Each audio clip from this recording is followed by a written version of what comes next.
이사야서 45장 1절부터 13절까지 말씀입니다. 이사야서 45장 1절부터 13절까지 함께 읽겠습니다. 여호와께서 그의 기름 부음을 받은 고레스에게 이같이 말씀하시되 내가 그의 오른손을 붙들고 그 앞에 열국을 항복하게 하며 내가 왕들의 허리를 풀어 그 앞에 문들을 열고 성문들이 닫히지 못하게 하리라. 내가 너보다 앞서가서 험한 곳을 평탄하게 하며 논문을 서서 부수며 쇠빗장을 꺾고 내게 흑암 중에 보아와 은밀한 곳에 숨은 재물을 주어 내 이름을 부르는 자가 나 여호와 이스라엘의 하나님인 줄을 내가 알게 하리라. 내가 나의 종 야곱 내가 택한 자 이스라엘을 위하여 내 이름을 불러 너는 나를 알지 못하였을지라도 내게 칭호를 주었노라. 나는 여호와라 나 외에 다른 이가 없나니 나밖에 신이 없느니라. 너는 나를 알지 못하였을지라도 나는 내 띠를 동일 것이요 해 뜨는 곳에서든지 지는 곳에서든지 나밖에 다른 이가 없는 줄을 알게 하리라. 나는 여호와라 다른 이가 없느니라. 나는 빛도 짓고 어둠도 창조하며 나는 평안도 짓고 환난도 창조하나니 나는 여호와라 이 모든 일들을 행하는 자니라 하였노라. 하늘이여 위로부터 공의를 뿌리며 구름이여 의를 부를지어다. 땅이여 열려서 구원을 싹트게 하고 공의도 함께 움돋게 할지어다. 나 여호와가 이 일을 창조하였느니라. 질그릇 조각 중 한 조각 같은 자가 자기를 지으신 이와 더불어 다툴진대 화 있을진저 진흙이 토기장이에게 너는 무엇을 만드느냐 또는 내가 만든 것이 그는 손이 없다 말할 수 있겠느냐. 아버지에게는 무엇을 낳았소 하고 묻고 어머니에게는 무엇을 낳으려고 해산의 수고를 하였소 하고 묻는 자는 화 있을진저 이스라엘의 거룩하시니 곧 이스라엘을 지으신 여호와께서 이같이 이르시되 너희가 장래일을 내게 물으며 또 내 아들들과 내 손으로 한 일에 관하여 내게 명령하려느냐. 내가 땅을 만들고 그 위에 사람을 창조하였으며 내가 내 손으로 하늘을 펴고 하늘의 모든 군대에게 명령하였노라. 내가 공의로 그를 일으킨지라 그의 모든 길을 곧게 하리니 그가 나의 성읍을 건축할 것이며 사로잡힌 내 백성을 값이나 갚음이 없이 놓으리라. 만군의 여호와의 말이니라 하셨느니라. 아멘. 우리가 사는 세상은 굉장히 합리적이고 또 이렇게 이성적인 것 같아 보입니다. 그리고 또 우리가 가지고 있는 이성과 논리를 가지고 세상을 굉장히 공의롭고 정의롭게 만들려고 하지만 사실 세상을 가만히 보면 볼수록 세상은 불의로 가득 차 있습니다. 이런 세상을 보면서 사람들은 질문합니다. 과연 하나님은 계십니까? 하나님이 계시다면 왜 이런 일이 우리 가운데 일어나야 합니까? 라는 질문을 던집니다. 비단 이 질문은요, 오늘을 사는 우리에게만 던져지는 질문이 아니라 바벨론의 포로로 끌려가 있는 이스라엘 백성들이 그들의 삶 속에서 그리고 그들의 현실 속에서 그들의 삶을 통해서 던져진 질문이었습니다. 여러분, 이스라엘 사람들이 어떤 사람들이었습니까? 하나님께서 친히 출애굽시켜 주셨고 그리고 구름 기둥, 불 기둥을 통해서 하나님의 임재를 직접 보았던 사람들이고 그리고 또 언제나 하나님이 자기 자신들과 함께 한다고 그렇게 굳게 믿었던 사람들 아니었습니까? 그런데 그렇게 하나님이 우리와 함께 한다고 믿었던 그들의 현실, 그들의 처지가 어떻습니까? 그들에게 주어진 현실은 세상을 창조하신 하나님께서 강한 힘을 주어서 강한 나라가 되어서 다른 나라에 영향력을 미치는 그런 현실이 아니라 또는 다른 강한 군대를 가지고 다른 나라 위에 군림하는 그런 모습이 아니고 또는 많은 것을 가지고 다른 나라를 도와주거나 섬기는 그런 모습이 아니라 오늘 본문에 그려지는 그들의 모습은 다른 나라의 포로로 끌려온 아주 연약한 아무것도 할 수 없는 그런 상태의 모습입니다. 그러니 그들이 던지는 질문은 과연 하나님은 계십니까? 라는 질문이 당연히 자연스럽게 나오지 않겠습니까? 이런 하나님이 계시는가에 대한 하나님의 답이 바로 오늘 우리가 읽은 이사야 45장의 말씀입니다. 우리 1절부터 3절까지를 다시 한번 읽어보겠습니다. 여호와께서 그의 기름 부음을 받은 고레스에게 이같이 말씀하시되 내가 그의 오른손을 붙들고 그 앞에 열국을 항복하게 하며 내가 왕들의 허리를 풀어 그 앞에 문들을 열고 성문들이 닫히지 못하게 하리라. 내가 너보다 앞서가서 험한 곳을 평탄하게 하며 논문을 쳐서 부수며 쇠빗장을 꺾고 내게 흑암 중에 보화와 은밀한 곳에 숨은 재물을 주어 내 이름을 부르는 자가 나 여호와 이스라엘의 하나님인 줄 알게 하리라. 아멘. 지금 하나님께서 어떤 그 포로로 끌려와 있는 그들 가운데 어떤 일을 행하시겠다고 지금 계획하고 계십니까? 고레스라고 하는 한 왕을 통해서, 그 기름 부음 받은 자 고레스를 통해서 하나님께서 이스라엘 백성을 구원하시겠다라고 계획을 세우셨습니다. 그런데 오늘 본문을 보면 그 계획이 너무너무 상세하게 표현되어 있어요. 구체적입니다. 하나님은 결코 허술하게 일을 계획하시는 분이 아니십니다. 하나님은 치밀하신 분이세요. 그래서 하나님은 실수하지 않으시는 분이심을 우리는 알고 있습니다. 그런데 하나님은 이런데 우리는 하나님을 믿긴 믿되 눈에 보이는 것을 쫓아서, 이생의 자랑을 쫓아서 육신의 정욕, 안목의 정욕을 추구하고 따라가는 우리의 모습과 처한 현실 속에서 하나님의 능력을 의심한 채 여전히 자신들의 눈에 보이는 바벨론의 신을 따라가는 그 이스라엘 사람들의 모습을 보면 예나 지금이나 별로 그렇게 다를 바가 없다는 것을 우리는 알게 됩니다. 이렇게 하나님을 의심하는 그 이스라엘 백성들에게, 그리고 오늘을 사는 우리에게 하나님은 말씀해 주십니다. 무엇을 말씀해 주십니까? 고레스를 통해서, 1절에 보면 고레스를 통해서 하나님께서 이스라엘에 회복을 주시겠다고 약속하십니다. 거기 보면 그 앞에 문들을 열고 성문들이 닫히지 못하게 하고 험한 곳을 평탄하게 하고 그 논문을 쳐서 부수고 쇠빗장을 꺾고, 이런 일들을 통해서 하나님께서 회복을 시키시고, 그 다음에 어떤 일들을 합니까? 3절에 보면 나 여호와가 이스라엘의 하나님인 줄을 내가 알게 하리라. 모든 사람들에게 내가 이 일을 했다, 하나님을 인정할 수밖에 없도록 만들으시겠다고 하나님은 오늘 분명히 우리에게 말씀해 주십니다. 그러면 오늘을 사는 우리에게는 하나님이 이 말씀을 통해서 어떤 말씀을 우리에게 주시겠습니까?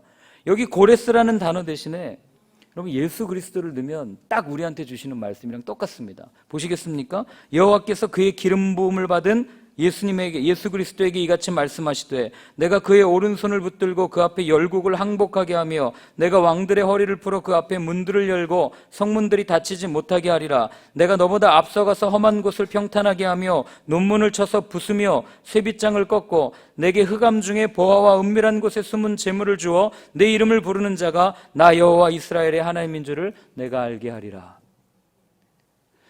이스라엘 백성들에게 고레스라고 하는 한 왕을 통해서 하나님께서 회복을 약속하셨다면 우리에게는 어떤 왕을 주셨습니까? 영원한 왕, 다윗의 별을 가지시니 다시는 무너지지 않는 그 왕규를 가진 바로 예수 그리스도를 통해서 우리에게 이런 일들을 동일하게 약속하셨다고 하는 것입니다. 그래서 하나님은 그렇게 하나님 스스로가 인정하고 하나님을 찬양하게 할 것이라고 이야기해요. 여러분, 이 고레스를 통해서 이스라엘 백성이 언제 회복되냐면 BC 538년에 고레스 칙령이라고 하는 그 왕의 칙서를 통해서 이스라엘 백성들이 다시 예루살렘으로 돌아가는 일들이 실현됩니다. 그럼 이것을 통해서 우리가 무엇을 할 수 있습니까? 제가 질문 하나 드릴까요? 자, 고레스 칙령, 하나님이 이사야 45장을 통해서 고레스 칙령을 통해서 하나님의 일을 분명히 이루셨습니다. 그럼 제가 한번 질문 던지겠습니다. 여러분 성경에 나와 있는 예수님이 하신 말씀이에요. 누구든지 주의 이름을 부르는 자는 구원을 얻으리라. 이게 이루어지겠습니까? 별로 확신이 없으신데요?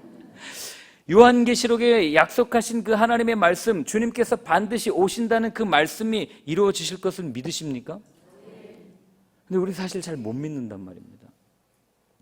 성경은 분명히 우리에게 얘기해요. 예수님이 반드시 오신다. 누구든지 주님의 이름을 부르는 자는, 주의 이름을 믿기만 하면 구원을 얻을 거라라고 우리에게 말씀해 주심에도 불구하고 우리는 못 믿어요. 그 일어난 일 같지 않은데요? 내가 죽어보지 않아서 잘 모르겠는데요?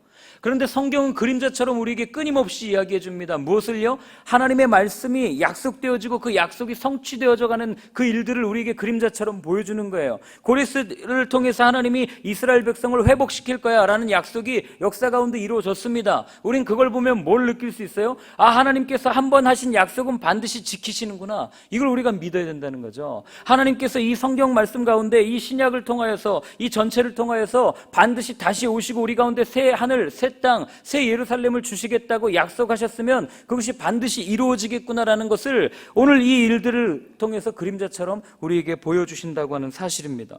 그럼 노아의 홍수가 뭘 얘기해줘요? 노아의 홍수가 뭐 그저 홍수 나가지고 창세기 옛날에 지구가 다 물에 잠겼대, 그거 얘기해 주는 거 아니에요. 노아의 홍수는 분명하게 우리에게 얘기해 줍니다. 반드시 심판이 있다라는 것을 얘기해 줍니다. 그리고 그 가운데 반드시 건짐이 있다, 구원이 있다, 이것을 우리에게 이야기해 주는 게 노아의 홍수라고 하는 사실입니다.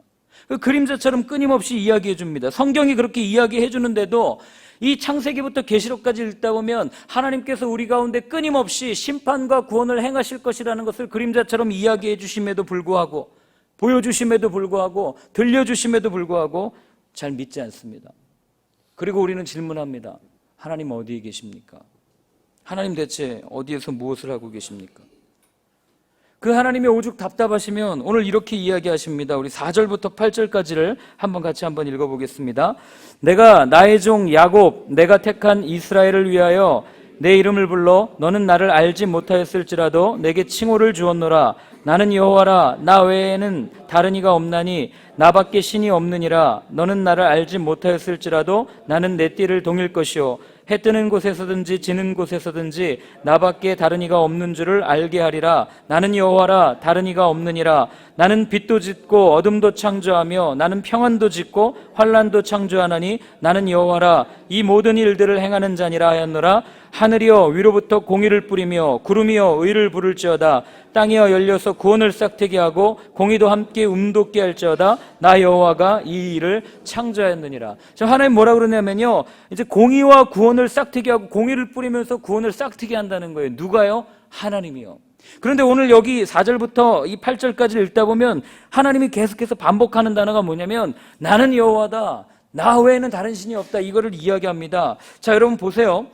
하나님이 나는 여호와라는 이야기를 끊임없이 반복해서 말씀하시는 대상이 지금 이 말씀을 듣고 있는 게 이스라엘 백성들이라면요, 지금 이 나는 여호와라는 말을 왜 반복해서 이야기하겠습니까?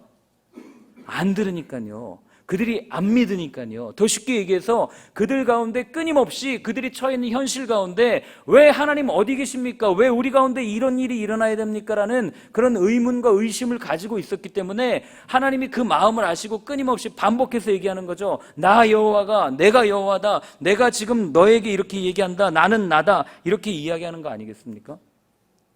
이스라엘 백성들이 왜 의심했겠어요? 여러분, 우리가 역사서를 읽으면서 앞으로 이제 쭉 오늘이 아니죠. 다음 주부터 역사서를 읽어갈 텐데 역사서를 읽으면서 그 가운데 이스라엘 백성들이 왜 하나님을 의심합니까? 이유는 아주 간단합니다. 하나님이 약속 아니로 이거 아니에요. 아주 쉽게 얘기하면 자기들이 원하는 것을 하나님이 이루어 주시지 않았기 때문에 의심한 겁니다. 이스라엘 백성들은요, 결국 하나님을 자신들의 욕심을 이루는 소비 목록 중에 하나로 여겼던 거예요. 내가 원하는 것을 채워주지 않는 그런 하나님 필요 없어. 내가 원하는 것을 채워주는 강한 힘을 가진 저 이방 나라의 신들을 내가 섬겨야 되겠어. 우리가 원하는 이 강한 무언가를, 강력한 군대, 이런 것들을 줄 수 있는 저 바벨론의 강력한 나라를 우리가 의지해야 되지 않겠어? 여러분, 북이스라엘이 왜 멸망합니까? 애굽 의지할까요? 바스로 의지할까요? 이거 잣대하다가 마지막에 그 내왕 그렇게 다 끝난 거 아니겠습니까? 끊임없이 그렇게 합니다. 마치 마트에서 여러분 물건을 사가지고 자기가 필요한 물건을 사서 냉장고에다가 잠궈놓고 내가 필요한 때 그것을 꺼내서 조리하듯이 하나님을 그렇게 이용하려고 한 겁니다. 출애굽기에 아론이 금송아지를 만든 이유가 이거 아닙니까? 우리를 인도하여 낼 신을 만들어 주십시오. 우리의 욕구에 맞춰서, 우리의 편의에 맞춰서, 우리의 필요에 따라서 우리를 인도할 수 있는 신을 만들어 주십시오. 그거 얘기하고 있는 거 아니겠습니까? 그들은 자신들의 어려운 처지를 벗어날 수 있는 좋은 재료를 구매하기를 원한 겁니다. 실제로 좋은 재료들을 구매했어요. 어떤 재료들을 구매했습니까? 강한 나라라는 좋은 재료를 구매했습니다. 그리고 이방의 신들이라는 좋은 재료를 구매했습니다. 편의와 편리라는 좋은 것들을 구매했습니다. 더 나아가 하나님이라고 하는 것까지도, 심지어 그들을 창조했던 그 하나님까지도 좋은 재료로 자신들의 기호에 맞추어서 구매하려고 했던 것이 바로 이스라엘 사람들이었습니다. 이게 열왕기와 또 역대기의 왕들의 이야기가 들려주는 이스라엘의 그 현실, 이스라엘의 모습 아니겠습니까? 그들이 그렇게 하나님을 구매하려고 했던 이유는 그들 가운데 있었던 불편과 고난과 두려움 때문이었고, 그들이 하나님을 구매하려고 했던 목적은 자신들의 편리함과 평안함, 그것 때문이었습니다. 그러니까 하나님이 이렇게 말씀하시는 거예요. 오늘 7절 한번 보시겠습니까? 나는 빛도 짓고 어둠도 창조하며 나는 평안도 짓고 환난도 창조하나니 나는 여호와라. 이 모든 일들을 행하는 자니라 하였노라. 하나님 무슨 얘기하는 겁니까? 너네들이 그렇게 나를 구매하려고 하는, 나를 이용하려고 하는 그 이유가 고난이냐 두려움이냐? 그건 내가 지었다. 너네들이 그렇게 나를 얻고 싶어하는 목적이 평안함이냐? 그것도 내가 지었다. 자신의 필요에 따라서 하나님을 사용하려고 하지 말고 그냥 내 안에 거하면 안 되겠니? 이거 다 내가 만든 건데. 지금 하나님이 그 이야기하고 있는 겁니다. 오늘 사실 이 7절의 말씀의 배경은요, 이 사람들이 당시에 그 바벨론에서 섬겼던 이 페르시아라고 하는 나라에서 성행했던 조로아스터교라고 하는 그 종교의 배경을 두고 있는 말씀입니다. 조로아스터교는 간단하게 얘기하면 아주 이 극단적인 이원론에 빠져 있던 종교였어요. 선과 악의 대립을 가지고 세상을 설명했습니다. 그래서 이런 거죠. 선과 악이 있는데 선의 신이 강력해지면 악이 이렇게 좀 약해지는 거예요. 그렇게 되니까 어떻게 합니까? 좋은 일이 일어나고 풍년이 듭니다. 그런데 또 거꾸로 악의 세력이 강해지면 어떻게 돼요? 선의 세력이 약해지니까 그 땅에 흉년이 들고 그 다음에 그 땅에 재앙이 온다라고 생각했던 이런 아주 그 이원론적인 사고방식을 가졌던 게 그 종교인데, 지금 하나님이 그거 꼬집고 있는 거예요. 하나님께서 뜻하신 바에 따라 이루어지는 거지 선악의 대립이 아니다. 하나님께서 원하시는 대로 이루어지는 것이지, 너네들이 보고 있는 그 강해 보이는 조로아스터교 그 이방 나라의 신들이 아닌 하나님께서 하실 때, 하나님의 주권, 하나님이 움직이실 때 이 모든 일이 일어나는 거다라고 하나님께서 다시 한번 반박하면서 이야기하는 것들을 우리는 보게 됩니다. 그게 9절과 10절에 나와요. 한번 같이 읽어보겠습니다. 질그릇 조각 중 한 조각 같은 자가 자기를 지으신 이와 더불어 다툴진대 화 있을진저 진흙이 토기장이에게 너는 무엇을 만드느냐, 또는 내가 만든 것이 그는 손이 없다 말할 수 있겠느냐. 아버지에게는 무엇을 낳았어 하고 묻고 어머니에게는 무엇을 낳으려고 해산의 수고를 하였어 하고 묻는 자는 화 있을진저. 무슨 말입니까? 하나님의 능력, 하나님의 주권, 하나님의 일하심에 의심을 품는 자들에게 하나님이 직접 말씀하시는 거예요. 어떻게 진흙, 이 그릇을 만드는 토기장이한테 진흙이 와가지고 왜 나는 팔이 없습니까? 왜 나는 이렇게 만들었습니까? 라고 물을 수 있겠느냐? 아버지에게 가가지고 왜 나 같은 자식을 낳았습니까? 라고 묻는 이런 일이 있을 수 있겠느냐? 어머니한테 가가지고 어머니 나 낳을 때 해산하는 고통 말도 안 되는 소리 하지 마십시오. 왜 그런 일을 겪었습니까? 라고 말하는 이런 말도 안 되는 일을 하지 말라라고 하나님은 지금 우리에게 이야기를 해주는 거죠. 어떻게 알겠어요? 자식이 어머니가 그 해산하는 고통을 어떻게 알겠어요? 뭐 겪었습니까? 알지도 못하죠. 엄마만 느끼는 거죠. 그런데 알지도 못하는 일을 자식이가 아는 것처럼 그렇게 이야기하는 것을 하나님이 꼬집으면서 이야기하는 거죠. 이 본문을 잘못 오해하면 하나님께서 무언가 굉장히 강압적으로 그냥 확 누르는 것처럼, 우리가 하나님의 주권이라는 말을 오해하면 그렇게 생각할 수 있지만, 이 본문에서 그게 아니라 하나님이 말씀하시는 건 뭐냐면 유한한 존재가 무한한 존재를 이해할 수 없음을 분명하게 이야기해 주시는 겁니다. 본질적으로 차이가 있음을 말씀해 주시는 거죠. 이게 어디 나오냐면 한번 찾아보시겠습니까? 이사야서 55장 8절 9절 한번 같이 읽어보겠습니다. 이사야서 55장 8절 9절, 이게 정확하게 표현해 주는 거예요. 한번 읽겠습니다. 이는 내 생각이 너희의 생각과 다르며 내 길은 너희의 길과 다름이니라. 여호와의 말씀이니라. 이는 하늘이 땅보다 높음같이 내 길은 너희의 길보다 높으며 내 생각은 너희의 생각보다 높음이니라. 아멘. 하나님이 그냥 얘기해 주는 거예요. 나와 너희의 차이를 이야기해 주는 겁니다. 한 군데 더 찾아보겠습니다. 욥기입니다. 11장 7절 8절. 욥기 11장 7절 8절 같이 읽겠습니다. 내가 하나님의 오묘함을 어찌 능히 측량하며 전능자를 어찌 능히 완전히 알겠느냐. 하늘보다 높으시니 내가 무엇을 하겠으며 수월보다 깊으시니 내가 어찌 알겠느냐. 이 이야기를 하나님이 해주는, 본질적으로 다르다고 이야기를 해주는 거죠. 그리고 나서 하나님이 뭐라고 말씀하시냐면요, 그래서 이제 이렇게 말씀하십니다. 11절부터 13절까지를 같이 한번 읽습니다. 이스라엘의 거룩하시니 곧 이스라엘을 지으신 여호와께서 이같이 이르시되 너희가 장래일을 내게 물으며 또 내 아들들과 내 손으로 한 일에 관하여 내게 명령하려느냐. 내가 땅을 만들고 그 위에 사람을 창조하였으며 내가 내 손으로 하늘을 펴고 하늘의 모든 군대에게 명령하였노라. 내가 공의로 그를 일으킨지라. 그의 모든 길을 곧게 하리니 그가 나의 성읍을 건축할 것이며 사로잡힌 내 백성을 값이나 갚음이 없이 놓으리라. 만군의 여호와의 말이니라 하셨느니라. 아멘. 이게 무슨 말이냐면, 유한한 너희가 무한한 나를 어떻게, 내게 무슨 질문을 하겠느냐, 내게 어떻게 명령하겠느냐, 그 얘기하고 있는 겁니다. 땅을 만들고 사람을 만들고 하늘을 만든 나에게, 그 땅에 살고 하늘 아래 사는 너희들이 내게 무슨 질문을 하겠느냐, 이거 얘기하는 거죠. 그리고 그 하나님께서 13절에 보면 공의로 이제 그를 일으킨지라, 고레스를 일으켜서 이제 이 고레스를 통해서 너희를 회복시킬 거야라고 이야기합니다. 성읍들을 건축하게 하고 포로에서 돌아오게 하겠다 약속하십니다. 그럼 우린 또 질문합니다. 하나님, 이 고레스는 하나님을 알지 못하는 이방왕인데요, 무슨 수로 어떻게 우리를 구원하겠습니까? 이런 질문을 합니다. 여러분, 그건요, 그냥 하나님께 맡기시면 됩니다. 하나님의 일까지 우리가 걱정할 필요 있겠습니까? 하나님의 일은 그냥 하나님께 맡기면 돼요. 여러분, 우리는요, 안 해도 될 걱정 때문에, 굳이 하지 않아도 될 걱정 때문에 수없이 하나님한테 질문합니다. 하나님, 도대체 왜요? 왜 이런 일을 겪어야 합니까? 하나님 정말 계십니까? 이런 질문을 여러분, 사실 오늘 사는 많은 사람들도 하지만 어제 이렇게 성경을 읽다가 성경에 나오는 사람들도 이런 질문을 하지 않았을까, 이런 생각을 해봤어요. 하나님, 도대체 왜요? 왜 내게만 이런 일이, 이런 고난이 있어야 됩니까? 100세의 아들을 얻었던 아브라함이 이삭을 바치라는 그 하나님의 명령 앞에서, 여러분 정말 아무 생각 없이 하나님이 바치랬으니까 내 아들 죽여야지 하고 죽이는 아버지가 어디 있겠습니까? 그 질문 앞에, 그 명령 앞에 그렇게 묻지 않았겠어요? 하나님, 도대체 왜요? 왕으로 기름 부음을 받았지만 지명 수배자로 그렇게 쫓겨가야 했던 그 다윗이 하나님 앞에 묻지 않았겠어요? 하나님, 왜요 도대체? 왜 이런 일이 있어야만 합니까? 그거에 대한 수많은 응답이 시편에 있는 노래들 아니겠어요? 하나님께 선택을 받고 복음을 전하기 위해 택함을 받았지만 수없이 많은 환난을 받고 살 소망까지 끊어져서 정말 어쩔 줄 모르는 고난을 당해야 했던 바울, 하나님, 도대체 왜요? 내가 이리 가고 싶은데 왜 이리 가게 하십니까? 질문 안 했겠습니까?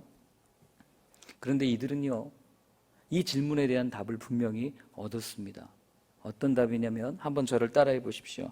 나는 여호와라, 나는 여호와라, 이 모든 일을 행하는 자니라. 네, 오늘 7절에 나와 있는 나는 여호와라, 이 모든 일을 행하는 자니라.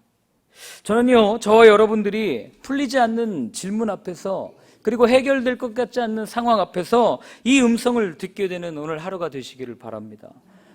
나는 여호와라, 이 모든 일을 행하는 자가 바로 나다 하는 음성을 들을 때 우리는 비로소 이해할 수 있습니다. 그렇군요 하나님, 그래서 이런 일들을 내게 겪게 하셨군요. 그렇군요 하나님, 하나님께서 고레스를 통해서 반드시 회복시키실 것을 우리에게 말씀해 주셨군요. 그렇군요 하나님, 내가 지금 눈앞에 펼쳐져 있는 상황이 녹록지 않고 눈앞에 고난이, 눈앞에 골짜기가, 사망의 음침한 골짜기를 걷는 것 같지만 반드시 내게 새 하늘과 새 땅을 약속해 주신 것 반드시 이루실 것이군요. 아멘입니다 하나님 하고 걸어가는 겁니다. 내 힘으로 무언가 해결해 보려고 발버둥 치는 힘을 빼십시오. 여러분, 아버지 손에 들린 그 TV 리모컨 뺏으려고 하다가 아버지한테 맞은 적 있지 않습니까? 내가 보고 싶은 거 보려고 하다가 아버지한테 맞은 적이 있어요. 여러분, 제발 그렇게 하는 어리석음을 버리고요, 그냥 아버지 안에 머무십시오. 아버지 안에 머물면요, 그 TV 리모컨뿐만 아니라 그 TV도 내 거가 될 수 있습니다. 그리고 그 TV가 놓여져 있는 거실도 내 거가 될 수 있고요. 아버지가 가지고 있는 모든 소유가 다 내 것이 될 수 있다고 하는 겁니다.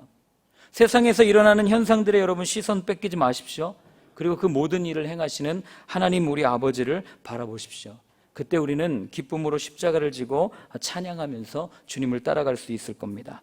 함께 같이 기도할 때요, 오늘 우리 한번 이렇게 기도했으면 좋겠습니다. 하나님께서 준비하신 고레스를 보게 하여 주시옵소서. 하나님께서 준비하신 손길을 바라보게 하여 주시옵소서. 우리의 눈은 짧은 것밖에 볼 수 없습니다. 그래서 늘 불평하고 하나님 어디에 계시냐고, 하나님 왜 이런 고난을 겪어야 되냐고 하나님 앞에 불평하며 투덜대지만, 그러나 멀리 보면 이미 하나님께서 가장 좋으신 때 가장 좋은 것을 우리에게 준비해 주신 줄로 믿습니다. 하나님 이것을 바라볼 수 있는 눈을 우리에게 열어주시고 이 음성을 들을 수 있는 귀를 오늘 우리에게 열어주시옵소서. 함께 같이 기도하겠습니다. 하나님 아버지, 그렇습니다. 아버지 하나님, 오늘 고레스를 통하여 우리에게 말씀해 주셨습니다. 하나님, 정말 그 환난 가운데 있다 할지라도, 고난 가운데 있다 할지라도 하나님께서 고레스를 준비하셔서 하나님, 정말 그 하나님을 알지도 못하는 이방 왕을 통하여서 하나님의 일들을 계획하셨던 것들 우리는 기억합니다. 하나님, 오늘 우리가 눈을 들어 그 하나님의 손길을 바라보게 하여 주시고, 하나님 오늘 우리가 우리의 귀를 열어 그 하나님의 인도하시는 음성을 들을 수 있는 저희의 모든 삶이 될 수 있도록 주님 도와주시옵소서. 고난 가운데 있는 분 계십니까? 어려움 가운데 있는 분 계십니까? 하나님, 나는 여호와라, 내가 이 모든 일을 행하는 자라는 음성을 들을 수 있는 오늘 하루가 될 수 있도록 주님 도와주시옵소서. 하나님, 우리는 많이 우둔합니다. 볼 수 있는 것들을 보지 못하고 들을 수 있는 것들을 들을 수 없습니다. 그래서 주님이 필요합니다. 주님, 오늘 우리의 눈을 열어주시고 우리의 귀를 열어주셔서 나는 여호와라, 이 모든 일을 행하는 자가 나다 하는 음성을 들음으로, 예 주님, 주님이 계시기에 나는 든든합니다 하는 믿음을 가지고 걸어갈 수 있는 우리의 삶이 될 수 있도록 주님 도와주시옵소서. 이제는 그렇게 십자가에서 우리의 모든 것을 준비하여 주시고 우리에게 영원한 생명을 허락하여 주신 예수 그리스도의 크신 은혜와 하나님의 사랑과 성령님의 인도하심이 정말 앞이 보이지 않는 캄캄한 사망의 음침한 골짜기를 걸어가는 그런 어려움 가운데 있다 할지라도 이제 우리의 귀를 열고 눈을 들어 주님을 바라보겠다고 다짐하는 이 자리에 계신 모든 분들 머리 위에 이제로부터 영원까지 늘 함께하여 주옵시기를 간절히 축원하옵나이다.